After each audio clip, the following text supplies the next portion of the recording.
Welcome to the day 5. It means last day of our IELTS reading series.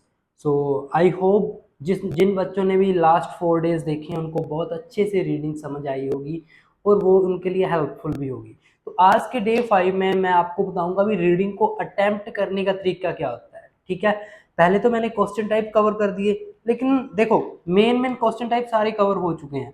ठीक है, मैं थोड़ा सा आपको एमसीक्यूज के बारे में बता देता हूँ। देखो ये ज़्यादा नहीं होते, अराउंड आपको 4 से 5 एमसीक्यूज ही आएंगे। फिर भी मैं आपको इसमें एक टिप बता देता हूँ, उसके बाद मैं डिस्कस करूंगा भी अटेम्प्ट कैसे करना है। आपके एमसीक्यूज में एक क्वेश्चन होता है, ऊपर आपको ऑप्शंस दिए होते हैं यहाँ पे। अब इसमें आपने स्ट्रेटजी क्या यूज करनी है, आपने क्या करना है, सबसे पहले क्वेश्चन रीड करना है। क्वेश्चन रीड करके देन आप अपने पैसेज में जाओगे। जहां कहीं भी आपको क्वेश्चन की लोकेशन मिल गई, जहां कहीं भी मिली, उससे 2 लाइन्स ऊपर और उससे 2 लाइन नीचे तक आप उस सारियां सब लाइन्स को पढ़ोगे। ठीक है, उसके बाद क्या करोगे, जब आपने लाइन्स 2 ऊपर और 2 नीचे पढ़ ली, उसके बाद आओगे आप ऑप्शंस में। देन आप ऑप्शंस को रीड करते हुए जाओगे। कभी भी ऐसे नहीं करना कि मुझे सही आंसर ढूंढना है, फिर आप गलत हो जाओगे। आपने क्या करना है, आप गलत को काटते हुए जाओगे। ये भी नहीं है, ये भी नहीं है, ये थोड़ा सा लग रहा है, ये भी नहीं है, मतलब यही कंफर्म है, आंसर कंफर्म। तो सही को नहीं ढूंढना, गलत को काटते हुए जाओगे तो लास्ट में अपने आप ही एक सही आंसर रह जाएगा। ठीक है, कभी भी ऐसे नहीं करना, क्वेश्चन के साथ में ही ऑप्शंस को रीड नहीं करना, सबसे बड़ी गलती है, कंफ्यूज हो जाओगे। सिर्फ क्वेश्चन रीड करो, क्वेश्चन रीड के बाद पैसेज में लोकेशन पे जाओ, लोकेशन जहां भी मिलेगी उससे 2 लाइन ऊपर और 2 लाइन नीचे तक रीड करो। देन वापस ऑप्शंस में आओ और एलिमिनेशन मेथड का यूज करते हुए काटते हुए जाओ। ये भी नहीं है, ये भी नहीं है, लास्ट में अपने आप सही आंसर बच जाएगा, वही आपका सही आंसर होगा। तो ये ऐसे ही करने हैं आपने एमसीक्यूज। अब बात करते हैं भी आपकी जो रीडिंग है वो अटेम्प्ट कैसे करनी है आपने। ठीक है, बहुत ही इंपॉर्टेंट चीज है। यही चीज आपके लगभग एक बैंड स्कोर का इससे फर्क पड़ जाता है आपकी रीडिंग में। एक स्कोर ऊपर और एक स्कोर नीचे भी लेके जा सकती है। टाइम मैनेजमेंट की बातें मैं आज आपको करूंगा भी टाइम कैसे मैनेज करना है आपने पूरी रीडिंग के ड्यूरिंग। देखो, जैसे अपन ने पीछे वीडियोस में देखा, ट्रू फॉल्स नोट गिवन होते हैं, एक हेडिंग्स आती हैं, इंफॉर्मेशन कंटेनिंग, साथ में दोनों सेम ही है, आपकी मैचिंग्स, आपके एमसीक्यूज, आपके फिलअप्स, ये आपको मिलती हैं आपकी रीडिंग में देखने के लिए। अब देखो, अब इनमें से ये देखो, सबसे पहले भी किन क्वेश्चंस को पहले करना है। अब मैं आपको बताऊं, सबसे पहले आप जब कहीं भी आप रीडिंग में हेडिंग्स और इंफॉर्मेशन कंटेनिंग दिखे, सबसे पहले उसको पकड़ना है, इसको फर्स्ट पोजीशन पे रखें। ठीक है, उसके बाद सेकंड पोजीशन पे देखें, अगर तो ट्रू फॉल्स है तो ट्रू फॉल्स करें, in the case fill in the blanks है तो इसको करें, और बिल्कुल लास्ट केस में इन चीजों को ढूंढें। अब इसका मतलब क्या है, ऐसा क्यों? देखो, जो ट्रू फॉल्स आएंगे वो अराउंड आपको आराम से 11 to 14 आ जाएंगे। हेडिंग्स और इंफॉर्मेशन कंटेनिंग आराम से 8 to 9 आपको मिलेंगे।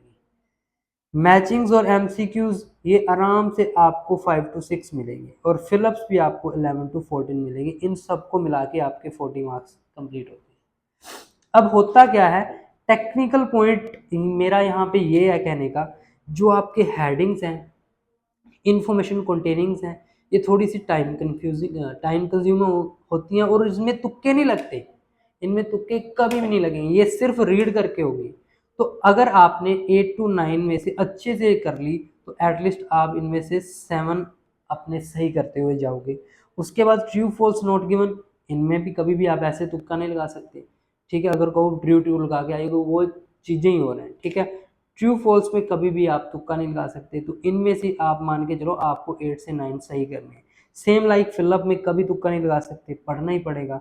तो इसमें भी आपको 8 to 9 क्वेश्चन आपके सही करने हैं। तो कुल मिलाकर जब आपके 20 to 23 क्वेश्चन सही हो जाएंगे, या 23 प्लस आपके सही हो जाएंगे, देन आपको जाना है इनमें। और अगर आपके पास टाइम है तो इनको अच्छे से रीड करते हुए इनको कर लें, अगर नहीं है तो जैसे आपने ऊपर पैसेज रीड किया है उनका थोड़ा बहुत आइडिया आपके माइंड में होगा, उस हिसाब से आप इनमें तुक्के लगा सकते हैं।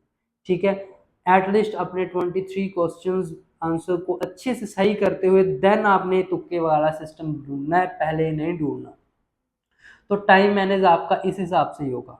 ठीक है, सबसे पहले उन चीज़ों को करो जो ज़्यादा टाइम कंज्यूमिंग है और जिसमें सारा पैसेज रीड करना पड़ता है। जैसे हेडिंग्स अगर आपने एक बार ढूंढ रही है तो सारा पैसेज रीड करना पड़ेगा। अब एक बार सारा पैसेज आपके माइंड से निकल गया इन द केस, उसके बाद अगर फिल इन द ब्लैंक्स भी हैं तो आप easily fill in the blanks की लोकेशन पे जा सकते हैं। ट्रू फॉल्स है, इजीली उसकी लोकेशन पे जा सकते हैं। सो एक बार पूरा पैसेज माइंड में निकलने के बाद ये चीज़ें आसान हो जाती है, इसलिए मैं आपको ये बोल रहा हूँ। तो इन चीज़ों का आपने ध्यान रखना है आपकी जो रीडिंग मॉड्यूल में। ठीक है, दूसरी सबसे इंपॉर्टेंट चीज़ मैं आपको बताऊँ, आपने कभी भी इस चीज़ के पीछे नहीं भागना मुझे 40 आउट ऑफ 40 करने ही करने हैं, 100% करने ही करने हैं। अगर आप इसके पीछे भागोगे, ये जो 40 है ये आपके 20 रह जाएंगे, ये एक्यूरेसी नहीं बनेगी। अब एक्यूरेसी कैसे बनती है? एक्यूरेसी बनेगी आपके प्रैक्टिस से। फॉर एग्जांपल, सबसे पहले आप पहला पैसेज उठाओ, पहले पैसेज में first passage, second passage, third passage. पहले पैसेज में आपके 1 to 13 क्वेश्चंस होते हैं, दूसरे में आपके 14 to 27 क्वेश्चंस होते हैं, 28 to 40 क्वेश्चन होते हैं। अब पहले दो पैसेज में 27 क्वेश्चंस हैं, मतलब कहने का अगर आपने पहले दो पैसेज भी अच्छे से कर लिए तो आपके कितने बैंड आ गए आराम से। अगर आपने 23 24 ले लिए तो 6 बैंड तो इसी में है। अब थर्ड पैसेज आपके लिए बोनस की तरह काम करेगा। जितने ज़्यादा सही करोगे उतने ज़्यादा यहाँ से 7 8 बैंड अपने आप ऊपर जाएंगे। तो तैयारी कैसे करनी है? पहले सिर्फ एक पैसेज करना है, एक 13 में से जब 10 सही आएंगे देन सेकंड पैसेज पे आना है, 27 में से जब आपके 23 सही होंगे देन थर्ड पे जाना है। तो ऐसे भागने का, भेड़ चाल का कोई मतलब नहीं है। चाहे आप 40 क्वेश्चन कर लो, सही अगर 20 रह जाएंगे तो उसका मतलब ही कोई नहीं है। तो इस चीज़ के पीछे मत दौड़ो, अच्छे से स्ट्रेटजीज देखो, पीछे वाली वीडियोस को देखो भी कैसे मैंने ट्रू फॉल्स, कैसे मैंने एमसीक्यूज, कैसे मैंने आपके फिलअप्स और कैसे हेडिंग्स इंफॉर्मेशन कंटेनिंग सही अच्छे से किए। उनकी स्ट्रेटजीज को ढूंढो, देन आप सक्सेसफुल हो सकते हो। अपने टीचर खुद बनो, अपना तरीका खुद का अपनाओ। हो सकता है मेरे तरीके से कई बच्चों को समझ ना लगे, हो सकता है उनके पास अपना खुद का तरीका वो ज़्यादा कंफर्टेबल हो। ये भी मैंने खुद ही बनाए हैं, मैं इसमें कंफर्टेबल हूँ तो मुझे लगता है दूसरा भी होगा, तो ऐसा नहीं होता।